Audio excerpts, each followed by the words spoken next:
আল্লামার সাথে আমার একদিন দেখা হয়েছিল মাত্র 10 মিনিটের জন্যে। উনি এমনি মারা যায়নি, ওনাকে মেরে ফেলা হয়েছে। তার বাস্তব প্রমাণ ওনার মুখের হাসিটা। এখন ভিডিও বের হচ্ছে, জেলার আর সোফারের আত্মীয়রা তারা পরিচয় দিয়ে বলছে ওনাকে জোর করে সই করিয়ে বলেছে আপনি সই করেন, আপনাকে মুক্ত করে দেওয়া হবে নির্বাহী আদেশে। এই কথা বলে বের করে নিয়ে গেছে। উনি তো খুশি আনন্দ যে আমি পরিবারের কাছে ফিরে যাচ্ছি। কিন্তু শয়তান যারা আছে শয়তানি করে, ষড়যন্ত্র করে, যাকে দায়িত্ব দিয়েছিল মোস্তফা জামান এ কোলাঙ্গার, এ যে কি জিনিস এখন আমরা টের পাচ্ছি। এ কার তৈরি করা এখন আপনি দেখতে পাচ্ছেন। আমার মনে হয় একে যদি আমার মতো এরকম 10 দিন রিমান্ডে রাখেন ও সব সত্য কথা বলে ফেলবে। আমার মুখ দিয়ে রিমান্ডে একটা কথা ওরা বের করতে পারেনি। শেষ পর্যন্ত মন মতো লিখে আমাকে বলছে সই করেন, আপনারা ছেড়ে দেওয়া হবে। আমি তো রিমান্ডে বসতাম না যে 164 কি, মনে করলাম ছেড়ে যখন দেওয়া হবে দেই। এখন দেখি সব আমার বিপক্ষে লিখেছে। আমি নাকি দেশের বিরুদ্ধে কথা বলতাম। যতগুলো বক্তব্য দিয়েছি দেশের ভালোবাসার পক্ষে দিয়েছি, কারণ দেশকে ভালোবাসা এটাও ইমানের অঙ্গ। আরে মানুষগুলো এটা আমাকে বলে কয়ে নিয়েছে যে বলেন আপনি যে আপনাকে এদেশের কিছু মানুষ টাকা পয়সা দিয়ে ব্যবহার করে যে আপনি দেশের বিরুদ্ধে, এই সরকারের বিরুদ্ধে, তাহলে আপনাকে ছেড়ে দেব। শেষ পর্যন্ত বলতে রাজি যখন হলাম না, 11 ঘন্টা আমার টাঙিয়ে রেখেছিল কালো কাপড় দিয়ে চোখ বেঁধে।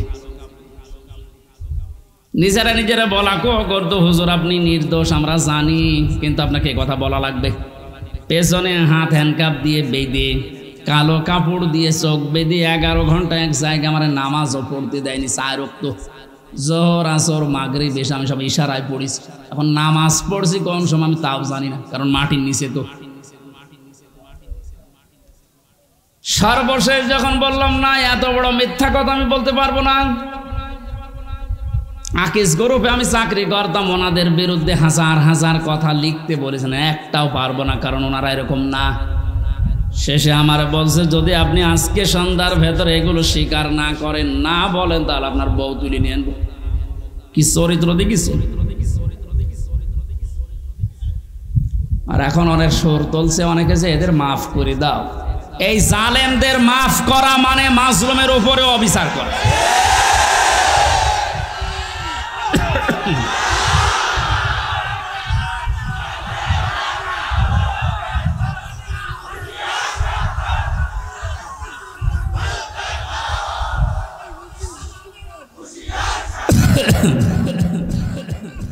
আমার ভাইরা, আপনি আমান আজমের জীবন ফিরিয়ে দিতে পারবেন? ব্যারিস্টার আরমানের স্ত্রীর কাছে আপনি কি জবাব দেবেন বলেন? কোথায় পৌঁছিয়েছেন তার জীবনটা?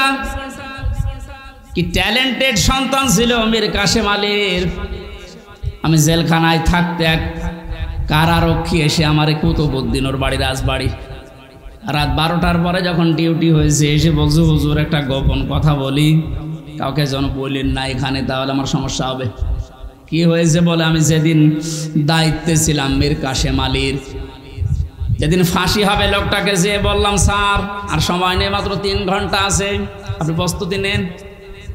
উনি আমারে বলছে ভাই কারারক্ষী এখনো তো সময় 3 ঘন্টা আছে, আমি 2 ঘন্টা ঘুমাই, তুমি আমারে ডেকে দিও। আল্লাহর কসম আমি আল্লাহকে সামনে নিয়ে বলছে ও যা যা বলেছে একটাও মিথ্যা কথা না, সবগুলোই এইভাবেই বলেছিল। যে আমি পাহারা দিতে গিয়ে দেখলাম লোকটা ঘুমিয়ে গেল। 2 ঘন্টা পর ওনারে ডাকলাম, ঠিক ঘুম থেকে উঠলো, গোসল করে ওযু করে শেষের নামাজটা শেষ করে একটা চা বানিয়ে বলছে নেন। বললাম স্যার আমি চা খাবো না। আপনার কিছুক্ষণ পরে বলে জানি আমি, আর মাত্র 15 মিনিট আছে। জল্লাদ শাহজাহান এসে গেছে, ডাক দিয়ে নিয়ে যাচ্ছে, বলেন চলেন। উনি আমারে বলছিল ভাই আমির হামজা আপনাকে আমি বলি আমিও তো মানুষ, উনিও মানুষ, মাত্র 3 ঘন্টা জ্বরে পর ফাঁসি, তার 2 ঘন্টা ঘুম আসলো কি করে? এই লোকটার সন্তান ব্যারিস্টার আরমান উনি কিন্তু ওই সময় জানে যে তার ছেলে গুম হয়ে আছে, মরে গেছে না বেঁচে আছে তাও জানে না। বাংলাদেশ না, বিশ্বের ভেতরে যদি আমার মনে হয় 100 জন মানুষ থাকে যে মানুষকে কর্মসংস্থান তৈরি করে দেয়, তার ভেতরে মীর কাসেম আলী একজন। কত কিছু দুনিয়ায় তার ছড়িয়ে আছে, আপনি হিসাব করতে পারেন কি? হামজার মতো সে, তার স্ত্রী সন্তান কোথায় আছে সে কিচ্ছু জানে না।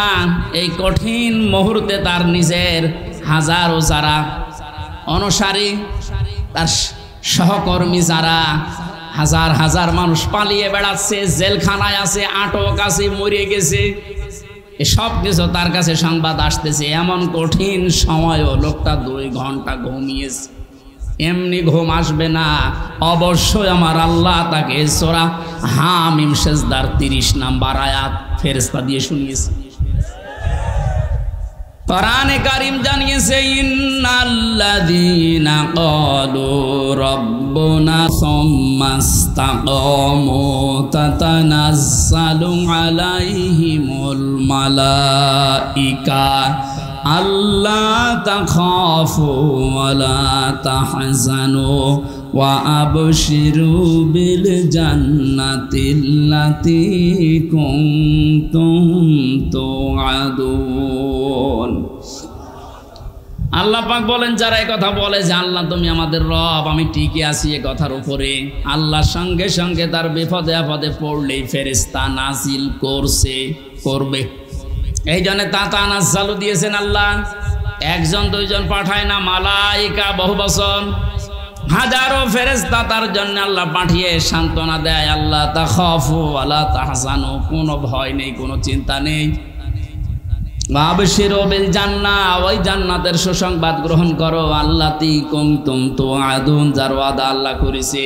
আমার মনে হয় ঠিক মীর কাসেম আলী শহীদ, উনি আল্লাহর ফেরেশতাদের দ্বারা শুনতে পেয়েছিলেন, সন্তান ব্যারিস্টার আরমারের জন্য চিন্তা নেই, হাজার হাজার সহকর্মীর জন্য চিন্তা নেই, ওগুলো আল্লাহ সব দেখবে, তুমি জান্নাতে প্রবেশ করো। তাছাড়া আর কি করে ঘুম এসেছে আমার তো বিশ্বাস হয় না। আমিও তো ছিলাম, আমার তো ঘুম আসতো না, রাতের পরে রাত আমি বিনা ঘুমে কাটিয়েছি। ঘুম আসে না, কি করবো? 2-3টা ঘুমের বড়ি খেয়েও ঘুম আসে না। অথচ লোকটার 2 ঘন্টা 2.5 ঘন্টা পরে ফাঁসি, আর বলছে আমি 2 ঘন্টা ঘুমিয়ে নেই। আপনি কি যা তা মনে করেন এটা? এই লোকটার সন্তান ব্যারিস্টার আরমান, 8টা বছর তার স্ত্রী জানতো না যে লোকটা মেসি আছে না মারা গেছে। গতকালকে দিন একটা ভিডিওতে বলছিল, আমি আমার পরিবারের আশা ছেড়ে দিয়েছিলাম, কারণ খাবার দিত পচা খাবার, অধিকাংশ সময় আমার রোজা রেখে কাটানো লাগতো। এই 8 বছরে আমার মনে হয় সে প্রায় 8 বছরই রোজা ছিল।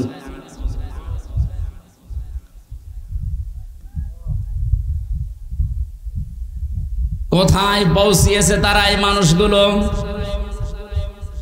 আর উল্টা পাল্টা এখনো পর্যন্ত অনেক জালেমের দোসররা ধারণা করে যাচ্ছে যে কি করেছি যে আমাদের দেশ থেকে তাড়িয়ে দিল।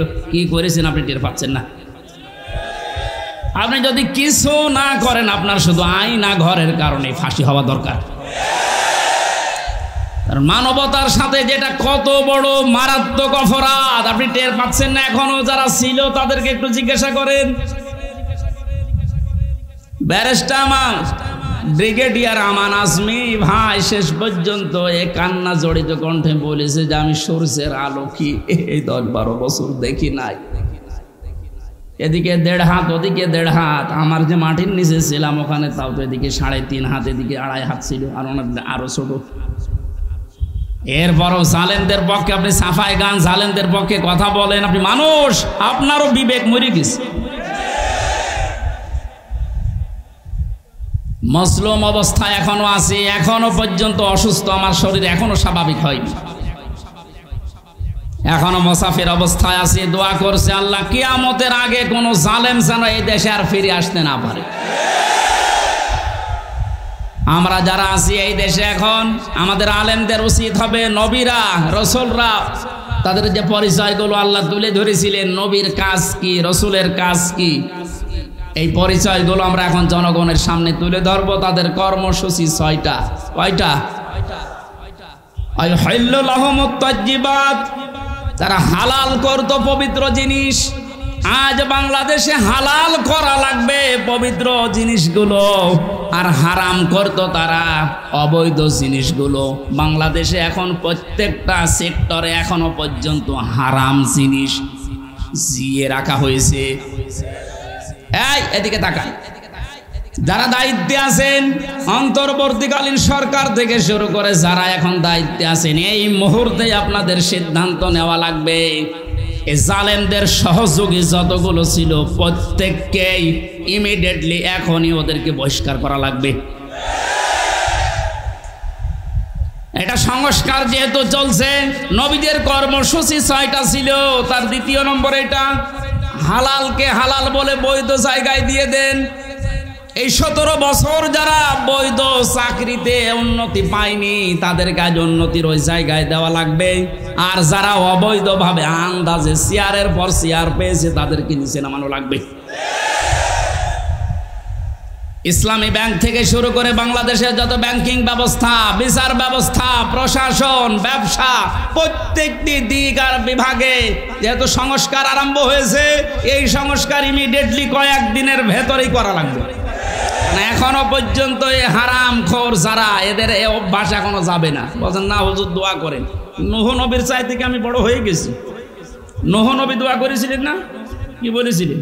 লা তাযার আলাল আরদি মিনাল কাফিরিনা দাজ্জারা ইন্নাকা ইন তাযারহুম ইউদিল্লু ইবাদাকা ওয়ালা ইয়ালিদু ইল্লা ফাজিরান কাফারা। হে আল্লাহ, বহু চেষ্টা করেছি এদের পেছনে, 950 বছর দাওয়াত দিয়েছি। এদের যে চরিত্র, এদের আন্ডা বাচ্চা পর্যন্ত যেন জমিনে একটাও না থাকে, কারণ যেটা থাকবে ওর পেট থেকে যেটা আসবে ওইটাও হবে এরকম হারাম। এই জন্য জুলুমের পুনরাবৃত্তি আমরা আর দেখতে চাই না। এটা মারাত্মক একটা অপরাধ, সবচাইতে বড় অপরাধ এই গুম। এটা মানুষকে আপনি মেরে ফেলতে পারতেন, সংবাদ দিতেন যে লোকটা মারা গেছে। দেলাওয়ার ভাইয়ের সন্তানের সাথে নাটোরে যা করেছে আপনি কি জবাব দেবেন বলেন তো? মেরে লোকটাকে ঘরের ভেতরে আপনি আটকিয়ে রাখলেন, পরের দিন জানতে পেরেছে জনগণ, এটাও মোবাইল ট্যাগ করে যে অমুক জায়গায় মরে পড়ে আছে। এই বিশ্বাসঘাতক এই জালেমকে যদি এখন নাটোরবাসী মাফ করে দেয়, তো কি জবাব দেবেন আপনি আল্লাহর কাছে আর দেলাওয়ারের কাছে? বলেন, আপনার ছেলেটা যদি হয়তো আপনি টের পেতেন। আমি একটু টের পেয়েছি, তাই আমার মুখ দিয়ে বরদোয়া চলে আসছে। আমার মেয়েটা আমাকে আজ পর্যন্ত চেনে না। 3টা বছর আমার যোগাযোগ বিচ্ছিন্ন রেখে দিয়েছিল শয়তানরা। ওরে আমি 8-9 মাস রেখে গিয়েছিলাম, এখনো তো বয়স 4 বছর। আমার এখনো পর্যন্ত আমার কাছেও আসে না, আমার ডাকেও না, আমার কাছে আসে না। কারণ হচ্ছে মনে করো বিভিন্ন হুজুর আসতো, ওই রকম একজন হুজুর। আমি জেলখানা থেকে যেদিন বের হয়ে বাড়িতে গেলাম, আমার বছর হুজুর আমাদের বাড়ি চলেন। আপনি হাসতেছেন, আমার মনের ভেতরে কত দুঃখ জানেন। আমার নিজের মেয়ে আমার চেনে না। যে জালেমদের কারণে, জুলুমের শিকার হওয়ার কারণে ওদেরকেও যেন ওদের বংশধররা না চেনে। বলে মাফ করে দেন। মাফ আপনি এই জায়গায় থাকলে আপনার মুখ দিয়ে মাফ বের হইতো না। কিসের মাফ? সংস্কার যখন চলছে, নবীদের কর্মসূচি 6টা, এই 6টার ভেতরে 1 নম্বরে এইটা যে হালাল জিনিসকে হালাল জায়গায় নিয়ে এসে বৈধতা দান করেন। সুতরাং এই মুহূর্তে বাংলাদেশের সবচাইতে বড় কাজ হবে, যারা এতদিন পর্যন্ত জুলুমের শিকার হয়ে ওই জায়গায় যেতে পারেনি, ব্যাংকিং ব্যবস্থা বলেন, বিচার ব্যবস্থা বলেন, প্রশাসন বলেন, ব্যবসা বলেন, আজ ওদেরকে ওই জায়গাগুলোয় পৌঁছিয়ে দেওয়া লাগবে। আর হারাম কাজ যেগুলো হারাম হিসাবে হারাম ঘোষণা দেওয়া লাগবে। হারাম এ দেশে নেই। এই কথা বলেন না কেন? বহু অবৈধ জিনিস অলরেডি বন্ধ হয়ে গেছে, সামনে আরো বন্ধ হবে ইনশাআল্লাহ। কোরআনে কারীম থেকে আবার বলছে, আল্লাহ রাব্বুল আলামিন জানিয়েছেন, হে পৃথিবীর মানুষেরা, 3 নাম্বার নবীদের কাজ ছিল সৎ কাজে আদেশ করবে, তারা অসৎ কাজে বাধা দেবে। আজ বাংলাদেশ জামাতে ইসলামীর সর্বোচ্চ দায়িত্বে যিনি আছেন ডাক্তার শফিকুর রহমানের দিকে আপনি তাকান। 4টা দিন এই লোকটার সাথে আমি এক ঘরে ছিলাম, কাশিমপুর কারাগারে। এটা মানুষ বলা যায় না, আমার মনে এটা ফেরেশতা। তার যে ইমান কোন পর্যায়ে আপনি তার সাথে না মিশলে বুঝবেন না। মনে করছেন জামাত ইসলাম, না, কিসের জামাত? সে জামাতের ঊর্ধ্বে। লোকটাকে আমি একদিন বলছি, স্যার আমি তো 3 বছর আছি, আমিও যোগাযোগ বিচ্ছিন্ন, ওইভাবে বলতে পারি না, আমারে দেয় না। আমার আর মাওলানা মামুনুল হককে কল মোবাইল দিত না, অন্য সবাইকে দেয়, আমাদের দেয় না। হেফাজতের আরও যারা আলেম ছিল তাদের দিত না। ওনাকে দেওয়ার পরেই দেখলাম 4 তালা দিয়েছে।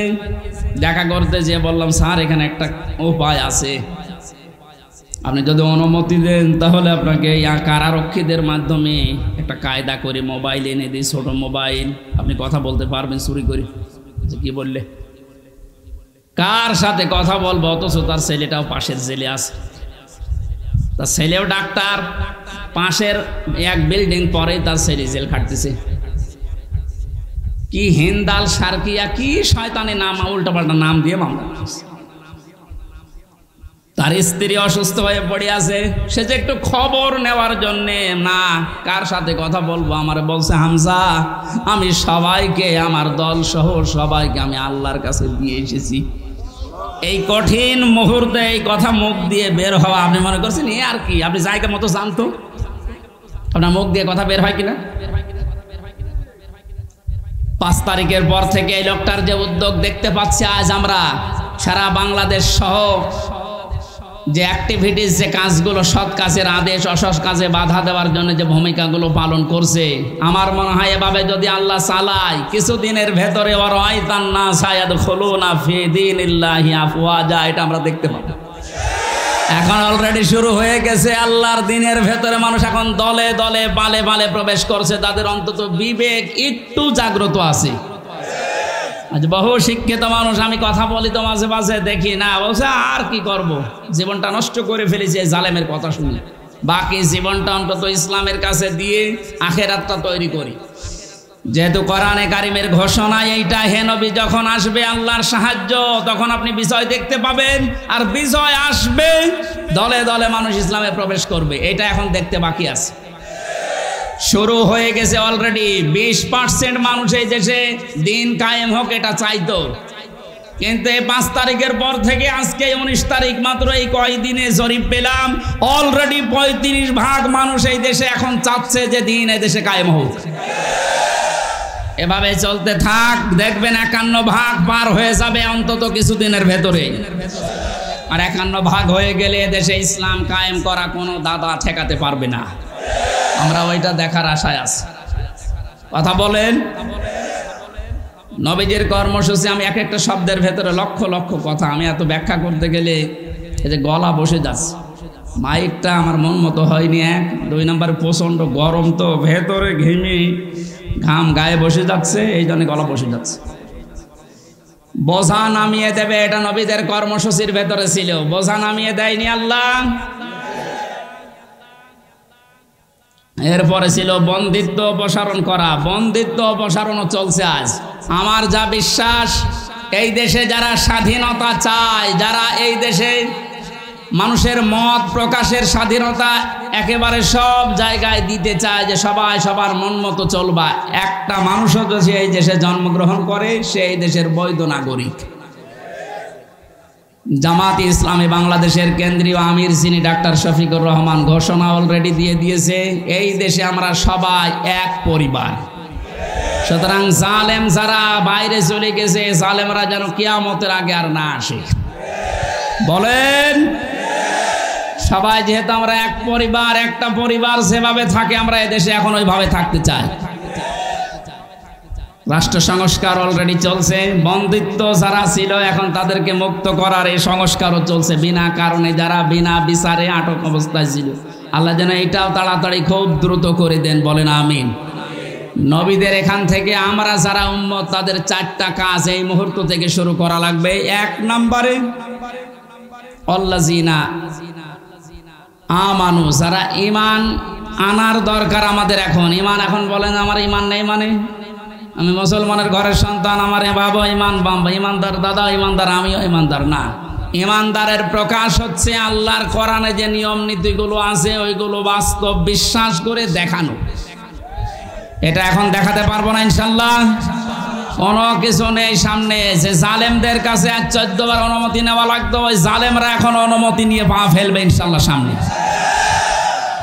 গতকালকে গিয়েছিলাম ফরিদপুরে, মাসখানেক আগেও ছিল আমার মাহফিল ওই গ্রামে, অথচ সালেমদের 14 জায়গায় অনুমতি নিয়ে আমারে উঠতে দেয়নি, বলে না ওনারা বাদ দিয়ে। অথচ গতকালকে যাওয়ার পরে সভাপতি আমারে বলছে, হুজুর যে জালেমগুলো বাধা দিয়েছিল ওরা এখন বলছে হুজুরকে এবারে এনে দিন। দিন পাল্টে অলরেডি গেছে, এদিন বদল যখন শুরু হয়েছে, সংস্কার চলছে। যেখানে যেখানে জুলুম অত্যাচার, ছাত্র ভাইরা যারা আছে ঐক্যবদ্ধ হয়ে এই জুলুমের অবসান ঘটানোই লাগবে ইনশাআল্লাহ। বহু ব্রিজ এই দেশে আছে যেখানে ফেরেশতারা মনে হয় টোল নিত। আমার কুষ্টিয়ার এই যে মেহেদি রমি ব্রিজের যে টোল, এক শয়তান নাকি আদায় করতো। 5 তারিখে স্বাধীন হওয়ার পরে বিকালে ওটা উড়িয়ে দিয়েছে, এখন সবাই খুশি। এরকম বহু জায়গায় অবৈধভাবে যারা টোল তুলতো, এই টোলগুলো যেন সব ভেঙ্গে গড়িয়ে মাটির সাথে মিশিয়ে দেওয়া হয়।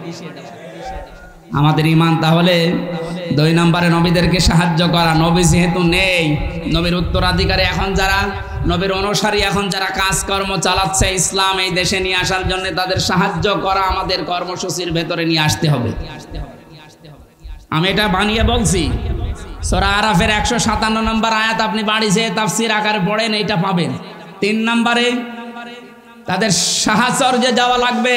সুতরাং আজ যারা এই দেশে একামতে দিনের দায়িত্ব পালন করছে, আপনি তাদের সাহাচর্যে যান, দেখেন তাদের অ্যাক্টিভিটিস, তাদের কর্ম, তাদের চরিত্র কি, এগুলো দেখে যদি আপনার ভালো লাগে আপনি তাদের সাহায্য করেন। 4 নম্বরে তাদের সাহায্য শুধু করবেন না, এদের ওপরে যে নূর আল্লাহ নাজিল করেছে নবীদের ওপরে, এই নূর মানে কোরআন শরীফ, এই নূরের বাস্তবায়ন যেন হয়। এই নূর দেখে দেখে সামনে আমাদের পথ চলা লাগবে। আল্লাহ এই 13টা জিনিস আমাদের জীবনে যেন এনে দেন, বলেন আমিন। আমি আমার এই ছোট্ট ঈমান থেকে এবং ছোট্ট জীবন থেকে যেটা দেখলাম, বাংলাদেশে যারা একামতে দিনের দায়িত্ব পালন করছে এবং সামনে করবে, আমি গ্যারান্টি দিতে পারি এ মানুষগুলোর ভেতরে যদি 4 আনা দুর্নীতি কোনোদিন পান, তাহলে আপনি সঙ্গে সঙ্গে আস্তাগফিরুল্লাহ বলে মুখ ফিরিয়ে চলে আসেন। আপনি পৃথিবীর কোন বইয়ের নাম, কিতাবের নাম বললে ফেরেশতারা কিন্তু ওগুলো চিনবে না। আপনাকে সঙ্গে সঙ্গে জবাব দিতে হলে বলা লাগবে আমি কোরআনে পেয়েছি,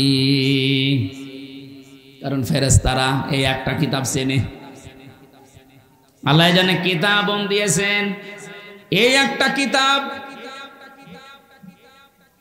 এমন দামি কিতাব, এটা আল্লাহর পক্ষ থেকে এই পৃথিবীতে আল্লাহ নিজে পাঠিয়েছেন। নবীজি এই কিতাবুন শব্দটার ব্যাখ্যা করতে গিয়ে হাদিসে জানিয়েছেন, মানিত্তাবাল হুদা বিগাইরিল কোরআন আদাল্লাহুল্লাহ। তিরমিজি শরীফের হাদিস। এখানে ডিস্টার্ব হচ্ছে, বাতাস লাগবে না, অ্যাক্টিভ হয়ে শুনবেন। আমি কিন্তু প্রশ্ন করবো, এটা ক্লাস চলছে না? ক্লাসের পরে যে প্রশ্ন করা হয় আমি কিন্তু সামারাইজ করে প্রশ্ন দেব। আন্দাজে সাথে শুনতে এসেছেন না? আল্লাহর নবীর এই কথার ভেতর থেকে 2টা শিক্ষা আমি পেয়েছি। নবীজি জানিয়েছেন, কোরআনে কারিম বাদ দিয়ে পৃথিবীর কোন জায়গায় যদি কেউ ভালো হওয়ার নিয়তে, হেদায়েত পাওয়ার নিয়তেও যায়, আল্লাহ নিজে দায়িত্ব নিয়ে তাকে গোমরা করে দেয়। আমার কথার অর্থ বোঝেন? নবীজির হাদিসের শেষ অংশ ছিল আদাল্লাহুল্লাহ, আদাল্লাহ ইউদিল্লু, সুলাসি মুজাররদ থেকে এসেছে।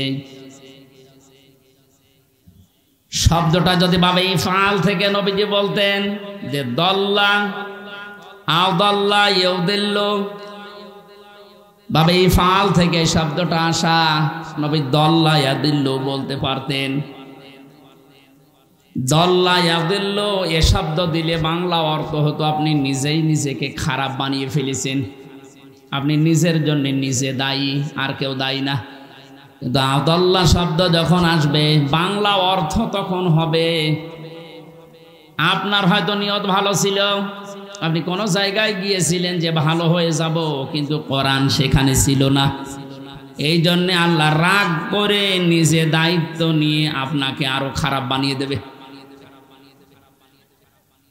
এটার জন্যে সবচাইতে বড় কারণ হচ্ছে পৃথিবীতে একটাই মাত্র কিতাব আল্লাহ মানুষকে হেদায়েত দেওয়ার জন্য সর্বশেষ পাঠিয়েছেন, তার নাম কোরআন শরীফ।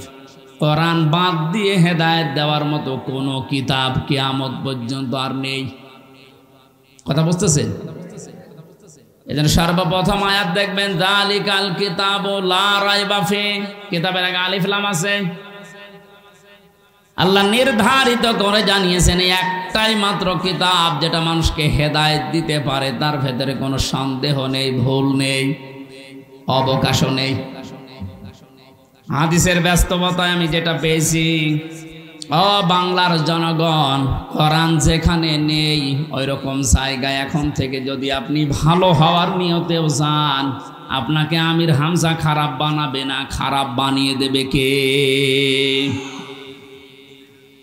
এবার এক বাক্যে বলবেন হেদায়েত দেওয়ার একচ্ছত্র মালিকানা হামজার? বলেন নবীজির? কার? আল্লাহ ছাড়া পথ কেউ দেখাতে পারে না, হেদায়েত দিতে পারে না। উনি যদি বলেন আমি তোকে খারাপ বানাবো, বলেন তো কে আছে আপনাকে পথ দেখাবে? বলেন। এই জন্যে আমার শেষ কথা, ফাইনাল কথা এইটাই, আজকে থেকে সিদ্ধান্ত দৃঢ়ভাবে নেওয়া লাগবে। কোরআন যেখানে নেই, সে যত বড় বাবার দরবার হোক, যত বড় রাজনৈতিক দল হোক, যেখানে কোরআন চলে না, কোরআনের কর্মসূচি নেই, আমি ওখানে যাব না। ওখানে যদি আমি ভালো হওয়ার নিয়তেও থাকি, তাহলে আমারে খারাপ বানিয়ে, গোমরা বানিয়ে জাহান্নামে পাঠাবে কে? আমার মনে হয় এই ওয়াজটা যদি আজ আমরা বাংলার 18 কোটি জনগণের ভেতরে 10 কোটি মানুষও মেনে নিতে পারি, এদেশে আমরা গোমরাহি থেকে মুক্ত হব। আল্লাহ রাব্বুল আলামিনের হেদায়েত আমাদের জন্য আম হয়ে যাবে। আশা করছি আপনি কথাটা মেনে নেবেন আপনার প্র্যাকটিক্যাল জীবনে, যে কোরআন যেখানে নেই ওই রকম দলে আমি আজকে থেকে আর নেই। এটা শুধু সামিয়ানার নিচ পর্যন্ত শেষ, বাইরে নিয়ে যাবেন তো? যেখানে কোরআন নেই, তাহলে যদি আপনি জানো ভালো হওয়ার নিয়ত আপনার ছিল, কিন্তু আপনাকে আল্লাহ ভালো রাখবে না। শ্বশুরকে মানুষ অনেকে বাবা বলে ডাকে, এটা হারাম না, জায়েজ আছে, কিন্তু নিজের বাবার সামনে যদি বারবার শ্বশুরকে আব্বাজান বলেন, লোকজন জিজ্ঞাসা করে এইটাকে, এটা আমার শ্বশুর আব্বা, আর এইটা চিনি না, বাবার রাগ হবে না? বাবা বলা জায়েজ আছে বলে আপনি একেবারে সব সময় মুখে ফেনা তুলে ফেলবেন আব্বাজান বলে, আসল যেটা জন্মদাতা বাবা, ওর কোনো খবর নেই। ওনার মনে যেমন দুঃখ লাগার সম্ভাবনা আছে, কোরআনে কারীম আল্লাহ হেদায়েত দেওয়ার জন্য পাঠিয়েছেন।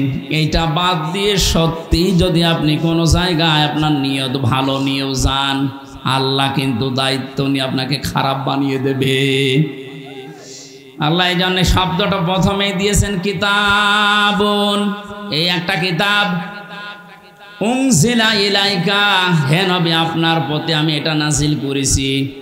ফালা ইয়াকুম ফি সাদরিকা হারাজুম মিনহু লিতুনদিরা বিহি,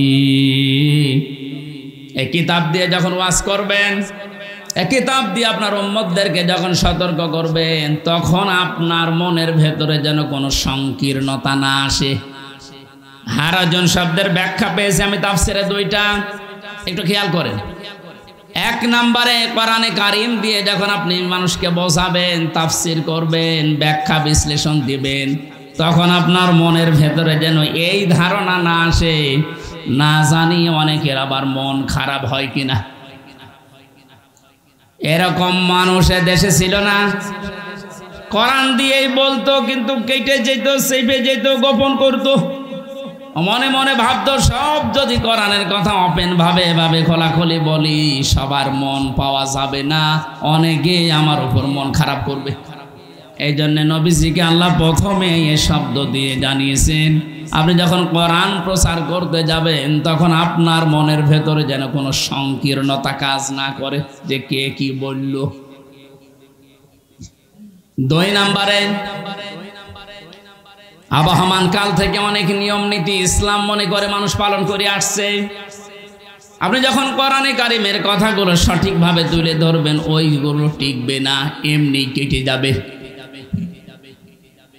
তখন হয়তো অনেকের মন খারাপ হবে, আপনি সবার মন তো পাবেন না। এই জন্য আপনাকে বলছি, কে কি মনে করবে বলবে, কারো দিকে তাকাবেন না। আপনার মনও যেন ছোট না হয়, সংকীর্ণ না হয়। সঠিক কথাগুলো তুলে ধরার দায়িত্ব আপনার, আর হেদায়েত দেওয়ার দায়িত্ব আমি আল্লাহর। যিকরালিল মুমিনিন, কোরআন শরীফ আমি আল্লাহ দিয়েছি মুমিনদের জন্য, এটা উপদেশ। এই আয়াতটা সামনে রেখে আজকে আমরা তেলাওয়াতকৃত আয়াতের তাফসীর করব ইনশাআল্লাহ। আউযু বিল্লাহি মিনাশ শাইতানির রাজীম। বিসমিল্লাহির রহমানির রহিম।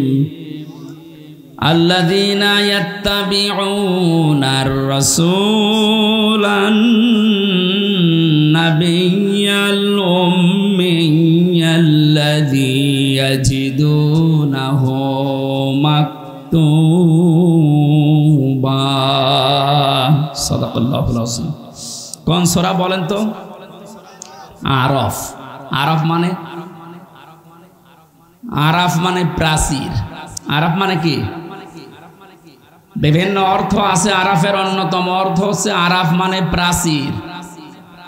কিয়ামতের দিন আল্লাহ জান্নাত জাহান্নামের মাঝে একটা প্রাচীর দাঁড় করাবেন। কিছু মানুষকে আল্লাহ ওই জায়গায় বসাবেন, জান্নাতেও দেবে না, জাহান্নামেও দেবে না, ওখানে স্টিল তারা বসে থাকবে, দাঁড়িয়ে থাকবে। এই খেয়াল করেন, এদিকে এত নড়াচড়া কি সমস্যা? কি এদিকে আসার দরকার নেই? দেখেন তো উনি কি বলে, দেখেন না, উনি তো বলো আগে হয়েছে, ঠিক আছে যা।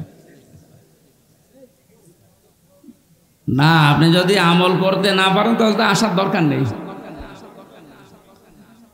নামকরণ বলছে, তাফসির করার জন্য 13টা জিনিস সামনে রাখা লাগে। আমরা উসুলে তাফসিরের যে নিয়ম পড়েছি, এখানে কত আলেম বসে আছে দেখতে পাচ্ছেন না?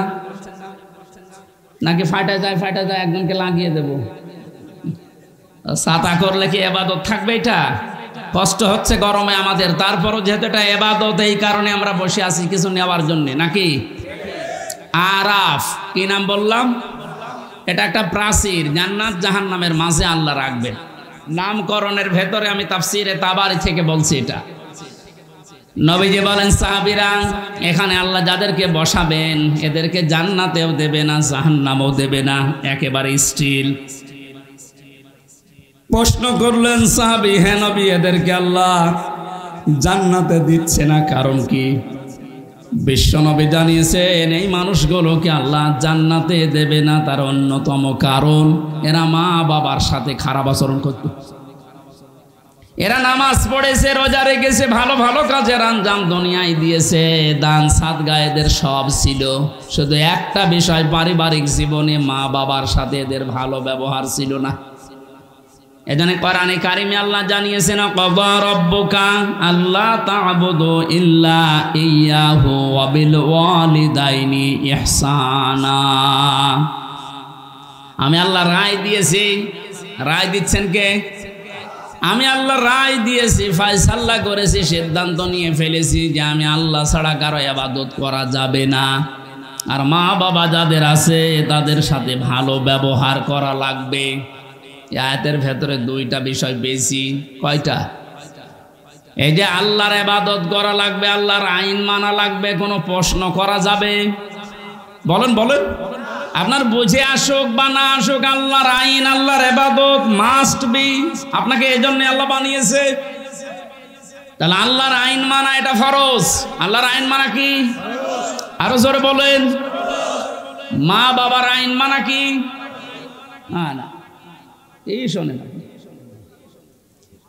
মাঝখানে ওয়া আল্লাহ দিয়েছেন, খেলা করার জন্য দিয়েছেন। ওয়া বিল ওয়ালিদাইনি ইহসানা। মা বাবার আইন মানা ফরজ না, মা বাবার সেবা করা ফরজ। মা বাবার পেছনে খরচ করা, তাদের সেবা শুশ্রূষা করা, এটা কিন্তু নফল না, মুস্তাহাব না, মুবাহ না। এটা আল্লাহর নামাজ যেমন পড়েন ঠিক ওই রকম ফরজ। এ মানুষগুলো এই কাজ করে না, এই জন্য আল্লাহ এই জায়গায় দাঁড় করিয়ে রেখেছে। সাহাবী বলেন, হে নবী, এদেরকে আল্লাহ জাহান্নামে দেয় না কেন? তাহলে বিশ্বনবী বলেন সাহাবীরা এই মানুষগুলো দিন কায়েমের জন্য দুনিয়ায় আন্দোলন করেছে, চেষ্টা চালিয়েছে, এই কারণে জাহান্নামও দেয় না। তাহলে হাদিস থেকে বোঝা যায় দুনিয়ায় যারা দিন কায়েমের জন্য চেষ্টা চালাবে, সংগ্রাম করবে, মুজাহাদা করবে, এই মানুষগুলোর জন্য জাহান্নামের আগুন হারাম। আমরা জাহান্নামে যেতে চাই না, কারণ যারা আমরা ইসলাম এই পৃথিবীতে দাঁড় করানোর জন্য, কায়েম করার জন্য চেষ্টা চালিয়ে যাচ্ছি, খাদেম হিসাবে, কামলা হিসাবে, আমাদেরকে আল্লাহ জাহান্নামে দেবেন আপনি বিশ্বাস করতে পারেন। তো পারিবারিক জীবনে যেন এমন কোনো কাজ আমরা না করি যে না মানে জান্নাতেও যেতে পারছি না। এখন একটা ছোট্ট প্রশ্ন এখানে আছে, আজ হাজার লক্ষ পরিবারে আমরা অনেকেই চেষ্টা করে যাচ্ছি যে পারিবারিক জীবনে আমরা শান্তি সুখে কাটাবো, যেন জাহান্নামে যাওয়া না লাগে মা বাবার সাথে আচরণ খারাপ করার কারণে। তো অনেক পরিবারে আমরা বাস্তবে দেখতে পাচ্ছি স্ত্রীর কারণে আর স্ত্রীর মা বাবার এই কুপরামর্শের কারণে অনেক সংসারে সন্তান মা বাবার সাথে ভালো আচরণ করতে পারছে না। সম্মানিতা মা বোন যারা বিভিন্ন জায়গায় বসে আছেন, শুধু নামাজ পড়ার পর্দা করা ইবাদত না, মানুষের সাথে মুআমালাত মুআশারাত পারিবারিক জীবনে নিজের নিকট আত্মীয় স্বজনের সাথে ভালো ব্যবহার করা ইবাদত। এটা আজ হাজারো পরিবারে নেই, এই জন্য অনেক মানুষ ইসলামও সঠিকভাবে মানতেও পারছে না। বাস্তবতায় সে দান সাদগা নামাজ রোজা হজ যাকাত বহু কিছু করছে, পারিবারিক জীবনে স্ত্রীর শুধু মন ছোট থাকার কারণে নিজেও বাধ্য হয় স্ত্রীর কারণে মা বাবার সাথে খারাপ ব্যবহার করতে। আপনি কিন্তু আমাকে আরাফ নামক জায়গায় দাঁড় করাতে বাধ্য করছেন, সুতরাং স্ত্রী যারা এসেছেন ওরা মন উদার করবেন, মনে করবেন যাদের বাড়িতে আসলাম এগুলো আমার মা আর বাবা। আমি হাজারো মেয়ে লোককে দেখেছি নিজের মা বাবা দোষ করলেও কিছু মনে করে না, মাফ করে দেয়, মানিয়ে নেয়। তো শ্বশুর শাশুড়ি একটু ভুল করলে মানাতে পারে না, তখন স্বামীর কাছে আস্তে আস্তে কানে কানে কথা তুলে দেয়। এরকম মহিলা দেশে নেই? শ্বশুর শাশুড়ি যারা বসে আছেন ওরা তো এখন বগল বাজাচ্ছে যে কাজ হচ্ছে। কোরআনে কারীম জানিয়েছে ওয়াকুলু লিন-নাসি হুসনা, মানুষের সামনে হাসি মুখে ভালো কথা বলবা, এটা একটা সাদগা দেওয়ার সওয়াব হয়ে যাবে। আপনি শ্বশুর আর শাশুড়ি হয়েছেন তাতে কি? মেয়েটা আজ 18 বছর 20 বছর 22 বছর পরে আপনার বাড়িতে এসেছে, এটাকে নিজের মেয়ের মতো মনে করতে পারেন না। আল্লাহর কসম, আমি আল্লাহকে সামনে নিয়ে বলছি, সাক্ষী করে বলছি, সত্যি যদি মা আর বাবা নিজের মেয়েকে নিজের ছেলেকে যে নজরে দেখে, পুত্রবধূকে এই নজরে যদি দেখতে পারতো, আমরা হাজারো সন্তান আরাফ নামক জায়গায় থাকতাম না। এদের আহ্বান জানাচ্ছি, আমরা তো চেষ্টা করছি কিন্তু আপনাদের এই ছোট মনের কারণে পারছি না। আপনার মনটা উদার করেন, কি করবেন আপনি দুনিয়ার এই সয় সম্পদ দিয়ে যদি জাহান্নামে যাওয়া লাগে। আল্লাহ আমাদেরকে আরাফ নামক এই জায়গায় যেন দাঁড় করিয়ে ভাগ্য হত না করেন। নবীজি কিন্তু হাদিসের শেষে আর বলেননি যে এরা যাবে কোথায়, বলেন তো এই হাদিসে পর্যন্ত থাকলে কি দাঁড়াচ্ছে অর্থ? জান্নাতেও যেতে পারছি না শুধুমাত্র এই কারণে, জাহান্নামও আল্লাহ দিচ্ছে না আমি ইসলামী আন্দোলন করার কারণে। অথচ এই জায়গায় যদি দাঁড়িয়ে থাকা লাগে আবাদান আবাদান, আমার মতো হতভাগ্য মানুষ আর আছে। আল্লাহ আমাদেরকে হেফাজত করুন, বলেন আমিন। মক্কায় নাজিল হয়েছে সূরাটা, 206টা আয়াত আছে, 20টা 16টা রুকু আছে। ক্রমিক নাম্বার হিসাবে কোরআনে কারিমের এটা 7 নাম্বার সূরা। মাত্র একটা আয়াতের 4 ভাগের 1 ভাগ পড়েছি। আয়াতের ভেতরে 3টা বিষয় আমরা আলোচনা নিয়ে আসব। 1 নম্বরে আমাদের নবী মুহাম্মদ রাসূলুল্লাহর 3টা গুণ আল্লাহ দিয়েছেন। কয়টা? যেহেতু বর্তমান প্রেক্ষাপটের সাথে আয়াতের একেবারে হুবহু মিল আছে। 2 নম্বরে আল্লাহর নবীর কর্মসূচি ছিল এই দুনিয়ায়, আয়াতের ভেতর থেকে আমরা 6টা পেয়েছি। কয়টা? 3 নম্বরে আমরা যারা তার উম্মত এখন দাবি করব কিয়ামত পর্যন্ত, তাদের কর্মসূচি হবে, তাদের করণীয় হবে 4টা। তাহলে নবীজির পরিচয় তুলে ধরা হবে আয়াত দিয়ে 3টা, বিশ্বনবীর কর্মসূচি তুলে ধরা হবে 6টা, আর আমাদের করণীয় তুলে ধরা হবে 4টা, সব মিলে 13টা। কয়টা? এই 13টা বিষয় আজকের আলোচনায় আছে। আমরা একটা একটা করে তাফসীর আকারে শুনছি। আপনারা আছেন তো? আল্লাহ পাক বলেন, আল্লাযীনা ইয়াত্তাবিউনার রাসূলান নাবিয়্যাল উম্মিয়্যা, তোমরা অনুসরণ করো, ইত্তেবা করো, দেখে দেখে চলো। এই যে তাবউন শব্দটা আছে, আমি 12 সালে যখন আলোচনা আরম্ভ করেছিলাম বিশ্ববিদ্যালয়ের সেকেন্ড ইয়ারে থাকতে, ওই সময়ে তাবউনের ব্যাখ্যা বলেছিলাম। অনেকে ইন্টারনেটে এটা দেখেছেন, মনে আছে আপনাদের? তাবউন মানে কি? তাবউন মানে দেখে দেখে চলা। আপনার সামনে একটা মানুষ হেঁটে যাচ্ছে, কিভাবে কিভাবে পা লাগায়, কোথায় হাত নাড়ায়, মাজা দোলায়, কিভাবে তাকায়, একেবারে ওইভাবে হুবহু ওই জায়গায় পা ফেলে হাত নাড়িয়ে মাজা দলিয়ে চলার নাম তাবউন। আল্লাহ পাক এখানে ইত্তেবা দিয়েছেন, আল্লাযীনা, যারা, ইয়াত্তাবিউনা, অনুসরণ করছে, করবে। এটা মোজারে, বর্তমান, ভবিষ্যৎ, প্রেজেন্ট, ফিউচার। কার অনুসরণ করছে, করবে? রাসূলান নাবিয়্যাল উম্মিয়্যা, বিশ্বনবীর পরিচয় আল্লাহ এখানে দিয়েছেন 3টা। 1 নম্বরে রসুল ছিলেন তিনি, 2 নম্বরে তিনি ছিলেন নবী, 3 নম্বরে তিনি ছিলেন উম্মি। এবার আসেন তো, রসুল কাকে বলে, নবী কাকে বলে, উম্মি কাকে বলে? এ পৃথিবীতে বহু নবী এবং রসুলের কথা আমরা শুনেছি। 1,24,000 নবী রসুলের কথা আমরা জানি। পৃথিবীতে আল্লাহ মানুষকে হেদায়েত দেওয়ার জন্য, পথ প্রদর্শন করার জন্য পাঠিয়েছেন। এতগুলো নবীর জীবনী, কর্ম পদ্ধতি বলতে বলতে তো সময় চলে যাবে। আমি গুরুত্বপূর্ণ কয়েকটা নবীর জীবনী থেকে বলছি। যত নবীকে আল্লাহ দুনিয়ায় দাওয়াতি কাজ করতে পাঠিয়েছিলেন, সবচাইতে বেশি কষ্ট সহ্য করেছিলেন হযরতে মুহাম্মাদুর রাসূলুল্লাহ। এনার পরে যার নামের তালিকা পাওয়া যায় তিনি হযরতে ইব্রাহিম আলাইহিস সালাম।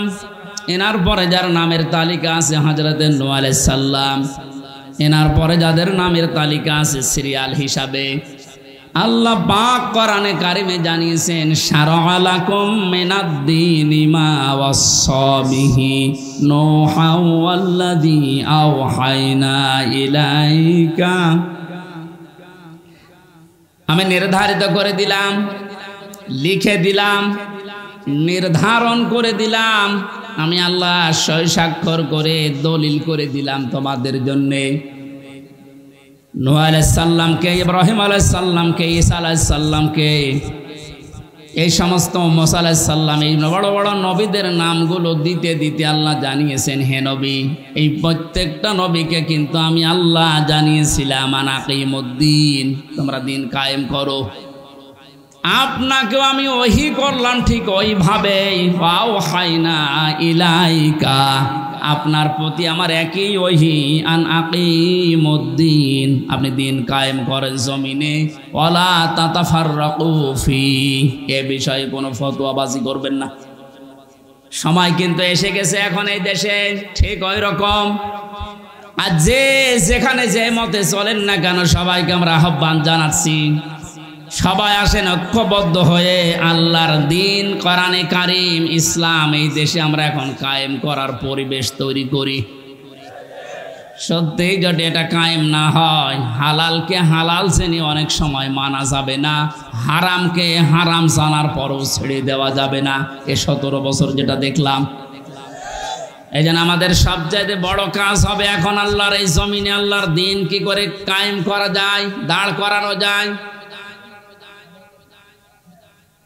বিশ্ব নবী মুহাম্মদুর রাসূলুল্লাহকে আল্লাহ রসুল বলে ঘোষণা দিচ্ছেন যে, হে নবী, আপনি আপনার পরিচয় উম্মতদের সামনে দেবেন যে আমি তোমাদের জন্য রসুল হয়ে এসেছি। 511 জন রসুলের কথা আমরা পড়েছি, আর বাকিগুলো সব আল্লাহ নবী হিসাবে পাঠিয়েছিলেন। এই সমস্ত মানুষদের দায়িত্ব কোরআনে কারিমে এক একটি আয়াতের ভেতরে আল্লাহ দিয়েছেন। ওয়ালাকাদ বাআসনা ফি কুল্লি উম্মাতির রাসূলান আনি ইবুদুল্লাহ ওয়াজতানিবুত তাগুত। রব্বুল আলামিন বলেন, এ পৃথিবীর যত ওয়ালাকাদ বাআসনা ফি কুল্লি উম্মাতির রাসূলান, প্রত্যেকটি জাতির জন্য আমি আল্লাহ রাসূল পাঠিয়েছিলাম। প্রতিটি নবী আর রাসূলদের জীবনের দায়িত্ব মূল ছিল দুইটা। তারা উম্মতদের কাছে যেই বলতেন আল্লাহর ইবাদত করো। কার ইবাদত? এই শব্দটা নিয়ে আজ হাজারো জায়গায় আমরা এই দেশের ভেতরে অনেক ভেজাল দেখতে পাচ্ছি। কম দেখিয়েছে ফ্যান, ইয়ার কি মারছেন এখানে বসে বসে?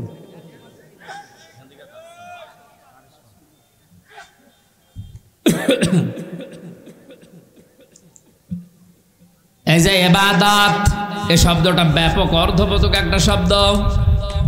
এটা নিয়ে আজ হাজারো ঝামেলা ভেজাল তৈরি করে শব্দটাকে আজ কলঙ্কিত করে ফেলেছে অনেকে। এই জন্য সতর্ক হওয়ার সময়, সংস্কারের সময় যখন চলছে, আমরা এখন সতর্ক এবং সংস্কার এই মন নিয়ে আমরা ইবাদত করব। আমার ইবাদতের ভেতরে যেন কোনো ভেজাল না আসে। গাড়ি গাড়ি ইবাদত করা লাগবে, কোরআনে আল্লাহ এমন দেয়নি। ইবাদত করো, আখলিস দীনাকা ইয়াকফিকাল আমালুল কলিল। তোমার ঈমানটা যদি খাঁটি হয়, কাজকর্ম আমল যদি কম হয়, আমার আল্লাহ মাফ করে দেবে।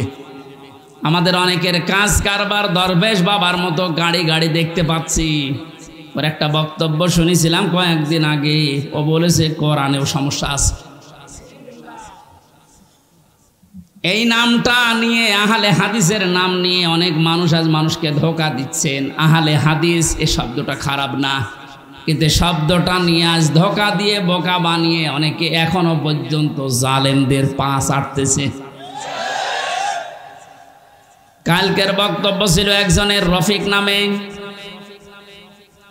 আমি নাম নিয়েছি এই কারণে চেনার জন্য। এই লোকটা জানাচ্ছে এখন জনগণকে, আবু সাঈদ নামে এই ছেলেটা শহীদ হয়নি, ও নিজে আত্মহত্যা করেছে।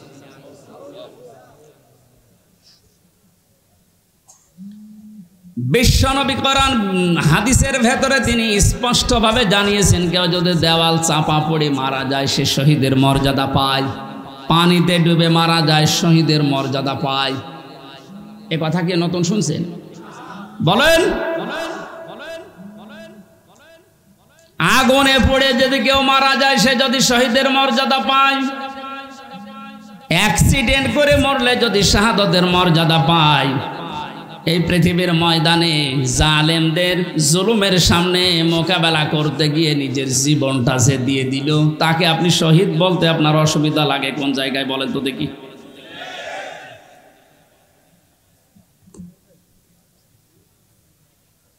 এবার আমার দুইটা নোটিশ বলছে, যেহেতু এই শব্দটা শুনি আজ 2 দিন ধরে অনেক জালেমের দোসর যারা, তারা এখনো পর্যন্ত অপপ্রচার চালাচ্ছে এদের বিরুদ্ধে। এই জন্য 2টা নোটিশ বলছি। সূরা বাকারার 154 নম্বর আয়াত, 2 নম্বর পারা, 2 নম্বর পৃষ্ঠা, 12 নম্বর 13 নম্বর লাইনে আছে, ভালো করে মিলাবেন। আল্লাহ পাক বলেন, ওয়ালা তাকুলু লিমান ইয়াকতালু ফি সাবিলিল্লাহি আমওয়াত বাল আহইয়াউ ওয়ালাকিন লা তাশউরুন। আপনি হয়তো এভাবে এতদিন চিন্তা করেননি, যেভাবে আমি বলছি মিলিয়ে দেখেন। আল্লাহ বলেন, ওয়ালা তাকুলু, হে পৃথিবীর লোকেরা, কেউ এ কথা মুখ দিয়ে বলবা না। কথা বলে মানুষ কি দিয়ে? বলে না কেন? এই জন্য মুখের ওপর আল্লাহ নোটিশ দিয়েছেন, কেউ এ কথা বলবা না। 1জন 2জন না, কেউ বলবা না, বহু বচন। লিমান ইয়াকতালু ফি সাবিলিল্লাহি আমওয়াত, আমি আল্লাহর জন্য, মানবতার জন্য যারা জীবন দিয়ে গেল, এ মানুষ মরে গেছে, এ কথা বলবা না। বাল আহয়াউন, বরং তারা জীবিত। ওয়ালাকিন লা তাশউরুন, কিন্তু তোমরা টের পাও না। এটা তো মুখের ওপর আল্লাহ দিলেন, মানুষ মুখের পরে অন্তরেও ধারণা করতে পারে। ধারণা করা কি দিয়ে? অন্তর দিয়ে মানুষ যেন ধারণাও না করে যে তারা শহীদ হয়নি, তারা এমনি মারা গেছে, কথা যেন ধারণাও না করে। সূরা আলে ইমরান 4 নম্বর পারার 11 নম্বর পৃষ্ঠার 9 নম্বর লাইনের 159 নম্বর আয়াতে আল্লাহ 69 নম্বর আয়াতে আল্লাহ জানিয়েছেন, ওয়ালা তাহসাবান্নাল্লাযীনা কুতিলু ফি সাবিলিল্লাহি আমওয়াতা বাল আহয়াউন ইনদা রাব্বিহিম ইরযাকুন। খুব খেয়াল করেন, অন্তর দিয়েও কেউ যেন ধারণা না করে যে ওরা মারা গেছে। আল্লাহ পাক বলেন ধারণাও কোনোদিন করবি না যে ও মরে গেছে না, কারণ জীবন জালেমের সামনে নিজের জীবন দিয়ে দেওয়া তো সহজ কথা না। ওরা কিন্তু জীবিত আছে, ওরা জিন্দা। ইনদা রাব্বিহিম ইরযাকুন, তারা তাদের রবের কাছে রিজিক পাচ্ছে।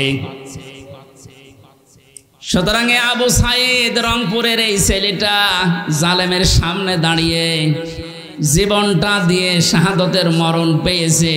এটা কোনোদিন আপনি মুখ দিয়ে যেন না বলেন যে লোকটা মরে গেছে, ধারণাও না করেন যে ও মরে গেছে না, ও শহীদ হয়েছে। কি হয়েছে? স্বাধীনভাবে কথা বলতে পারতাম না। পাশের জেলায় বাড়ি আমার, নাটোর, কুষ্টিয়া। এখানে দাওয়াত খেতে এসেছিলাম বিয়ের, তারপর আমার ঢুকতে দেয়নি। কোথায় ছিলাম আপনি টের পেয়েছেন? স্বাধীনতা পরাধীনতা কি আমরা 17 বছর টের পেয়েছি। স্বাধীনভাবে চলাফেরা করার, বাক স্বাধীনতা ফিরিয়ে দেওয়ার জন্য যে মানুষগুলো জীবন দিয়েছে, মাস্ট বি 100% আমি বিশ্বাস করি ওরা সব শাহাদতের মর্যাদা পেয়েছে। এমনকি জালেমের জুলুমের শিকার হয়ে আয়না ঘরেও বহু মানুষ জীবন দিয়েছে, জেলখানার ভেতরে জীবন দিয়েছে। এমনকি কোরআনের পাখিকে অনেকে বলছে উনি স্বাভাবিকভাবে মারা গেছে না, আমি পাশের ছেলে ছিলাম, উনি 1 নম্বরে, আমি 4 নম্বরে। আল্লামার সাথে আমার একদিন দেখা হয়েছিল মাত্র 10 মিনিটের জন্যে। উনি এমনি মারা যায়নি, ওনাকে মেরে ফেলা হয়েছে। তার বাস্তব প্রমাণ ওনার মুখের হাসিটা। এখন ভিডিও বের হচ্ছে, জেলার আর সোফারের আত্মীয়রা তারা পরিচয় দিয়ে বলছে ওনাকে জোর করে সই করিয়ে বলেছে আপনি সই করেন, আপনাকে মুক্ত করে দেওয়া হবে নির্বাহী আদেশে। এই কথা বলে বের করে নিয়ে গেছে। উনি তো খুশি আনন্দ যে আমি পরিবারের কাছে ফিরে যাচ্ছি। কিন্তু শয়তান যারা আছে, শয়তানি করে, ষড়যন্ত্র করে, যাকে দায়িত্ব দিয়েছিল মোস্তফা জামান এ কোলাঙ্গার, এ যে কি জিনিস এখন আমরা টের পাচ্ছি। এ কার তৈরি করা এখন আপনি দেখতে পাচ্ছেন। আমার মনে হয় একে যদি আমার মতো এরকম 10 দিন রিমান্ডে রাখেন, ও সব সত্য কথা বলে ফেলবে।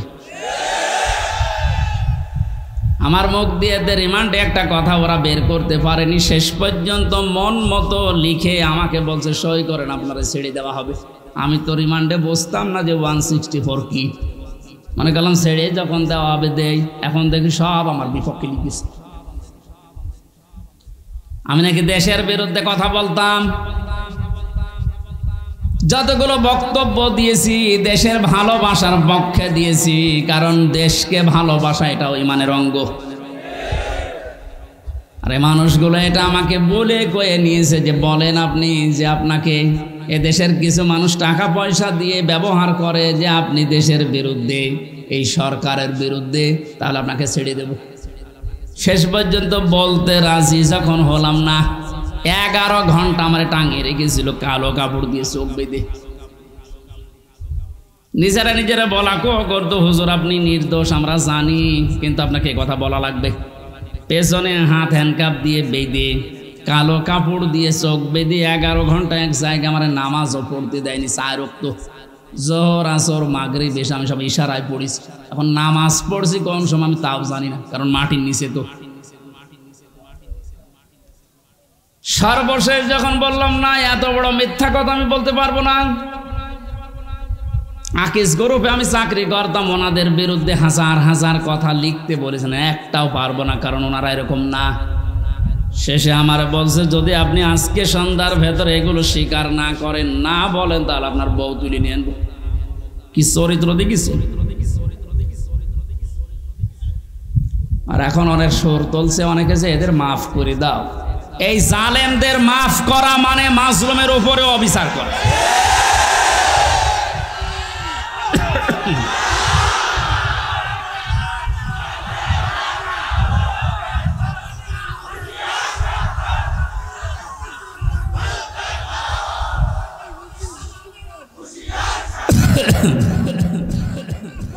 আমার ভাইরা,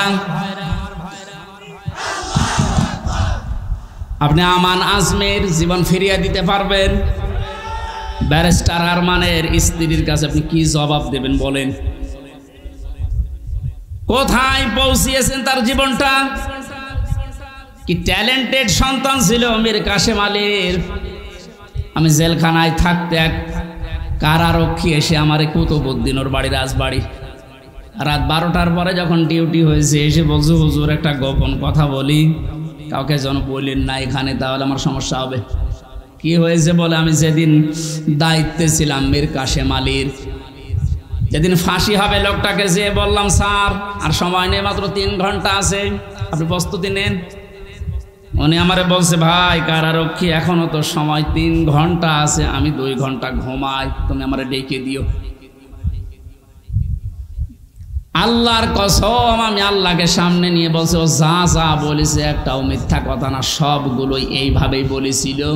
যে আমি পাহারা দিতে গিয়ে দেখলাম লোকটা ঘুমিয়ে গেল।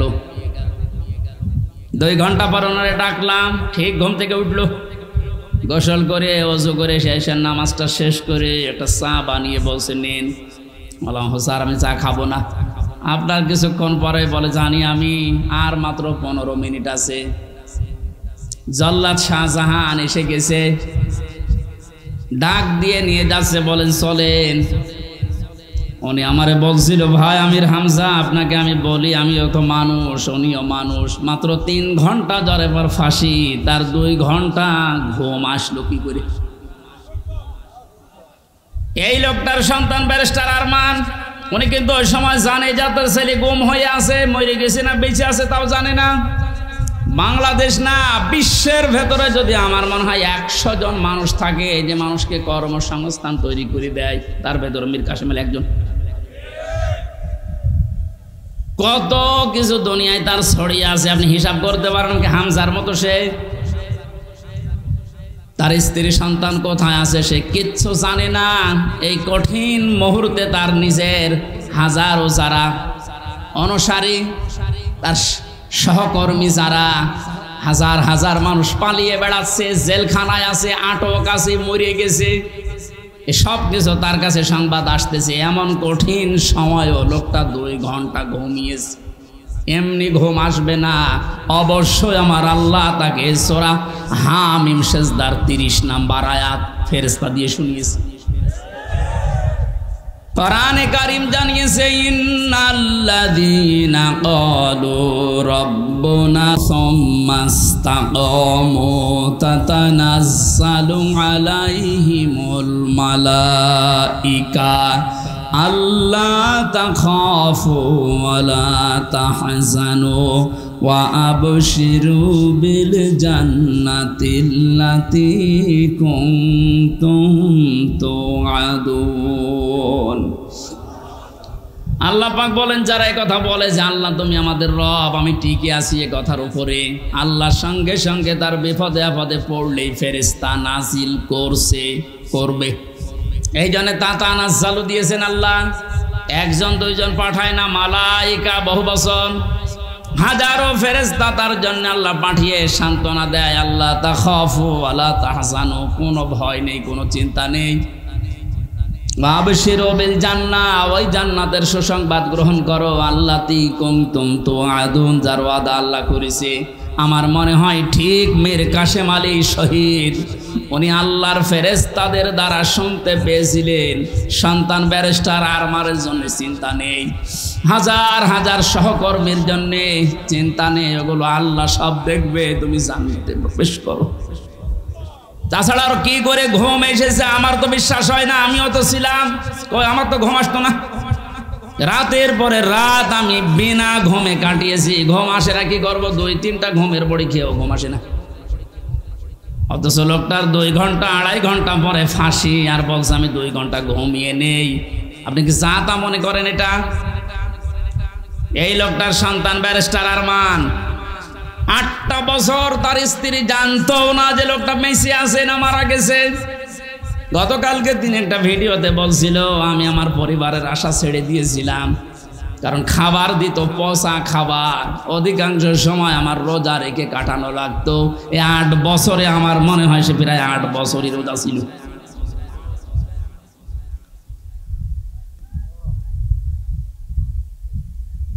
কোথায় পৌঁছিয়েছে তারা এই মানুষগুলো?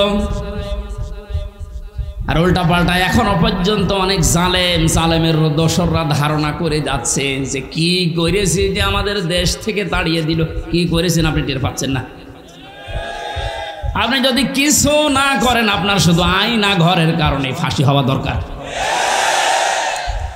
মানবতার সাথে যেটা কত বড় মারাত্মক অপরাধ আপনি টের পাচ্ছেন না এখনো? যারা ছিল তাদেরকে একটু জিজ্ঞাসা করেন। ব্যারিস্টার ব্রিগেডিয়ার আমান আজমি ভাই শেষ পর্যন্ত এ কান্না জড়িত কণ্ঠে বলেছে যে আমি সূর্যের আলো কি এই 10-12 বছর দেখি নাই। এদিকে 1.5 হাত, ওদিকে 1.5 হাত। আমার যে মাটির নিচে ছিলাম ওখানে তাও তো এদিকে 3.5 হাত, এদিকে 2.5 হাত ছিল, আর আরো ছোট। এরপরও জালেমদের পক্ষে আপনি সাফাই গান, জালেমদের পক্ষে কথা বলেন। আপনি মানুষ, আপনারও বিবেক মরে গেছে। মজলুম অবস্থায় এখনো আছি, এখনো পর্যন্ত অসুস্থ, আমার শরীর এখনো স্বাভাবিক হয়নি, এখনো মুসাফির অবস্থায় আছি। দোয়া করছে আল্লাহ কিয়ামতের আগে কোন জালেম যেন এই দেশে আর ফিরে আসতে না পারে।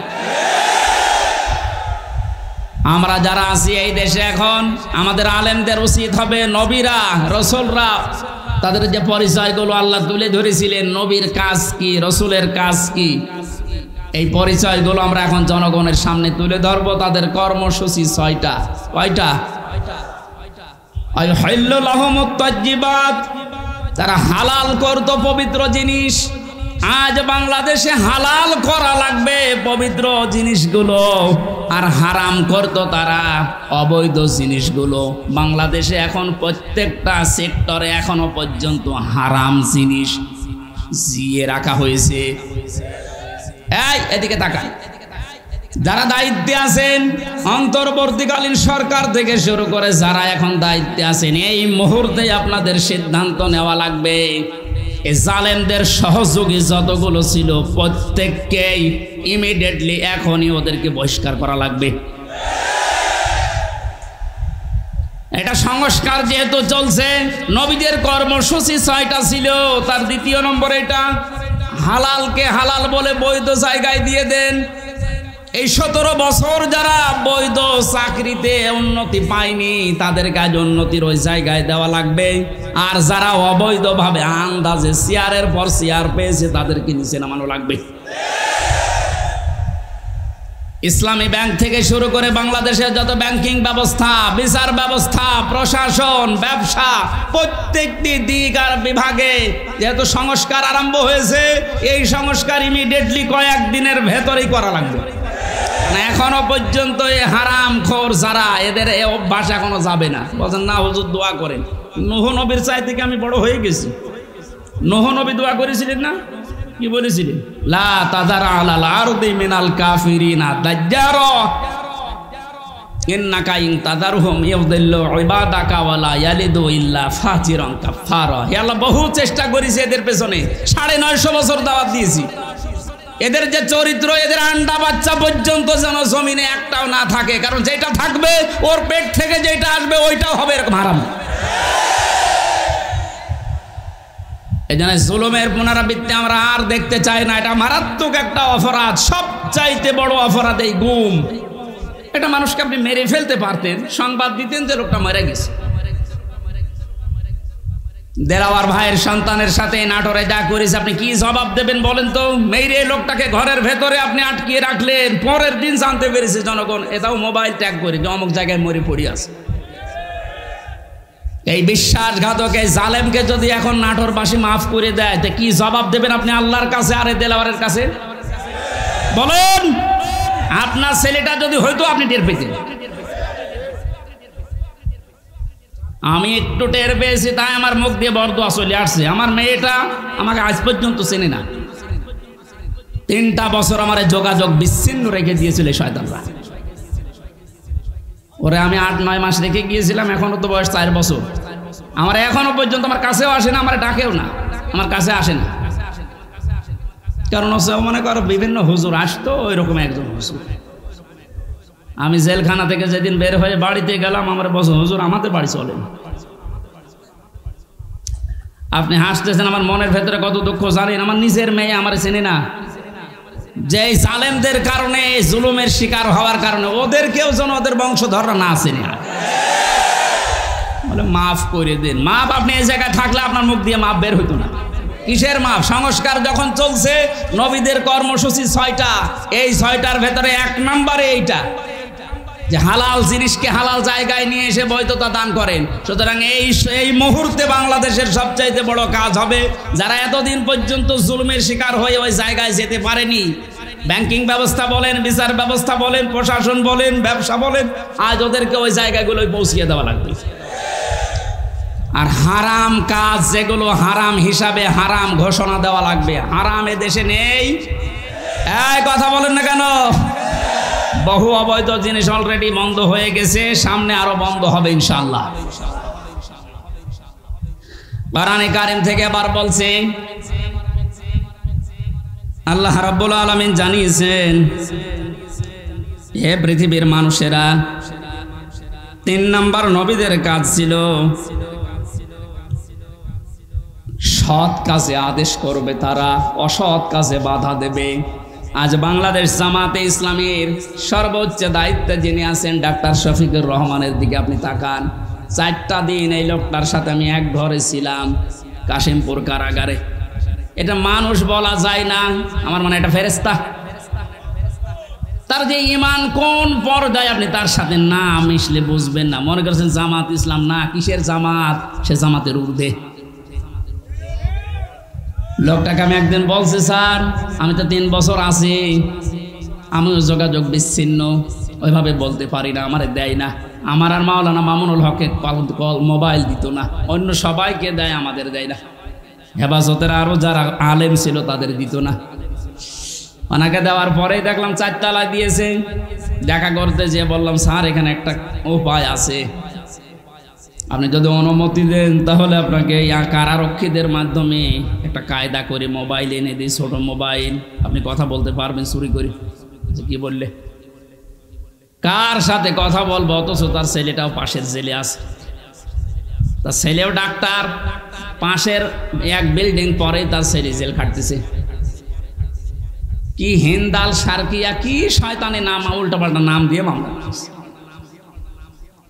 তার স্ত্রী অসুস্থ হয়ে পড়ে আছে, সে যে একটু খবর নেওয়ার জন্যে, না কার সাথে কথা বলবো, আমার বলছে হামজা আমি সবাইকে, আমার দল সহ সবাইকে আমি আল্লাহর কাছে দিয়ে এসেছি।